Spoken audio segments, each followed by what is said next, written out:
გამოდმებით ლოცულობ თქვენთვის და შევთხოვთ ღმერთს, რომ აღივსოთ მისი ნების შემეცნებით. ნახეთ, სულ ამბობ, რა არის ძლიერ ცხოვრებაში მთავარი? ღვთის ნება შევიმეცნოთ და აღვასრულოთ.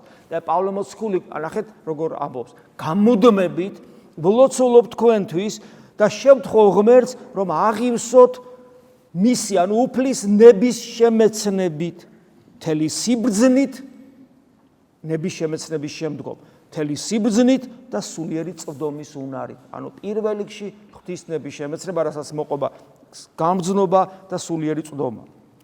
რათა ისე იქცეოდეთ, ანუ რათა ისე ცხოვრობდეთ, რისი ღირსიცაა უფალი. ნახეთ რა პასუხისგებლობის წინაშე როგორ გვაყენებს, რანაირად.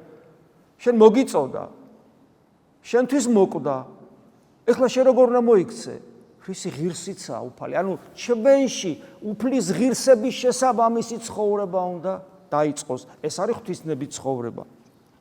ისე იქცეოდეთ, რისი ღირსიცაა უფალი, ყოველნაირად ცდილობდეთ სათნო ეყოთ მას, მისთვის როგორც სათნოა მისთვის ისე იცხოვროთ, ნაყოფი გამოგქონდეთ ყოველ კეთილ საქმეში. რა არის კეთილი საქმე? ღვთის ნებასთან თანხვედრაში რომ არის, ოღონ ეს საქმე უნდა იყოს ისეთი, რომ ნაყოფი გამოიღოს.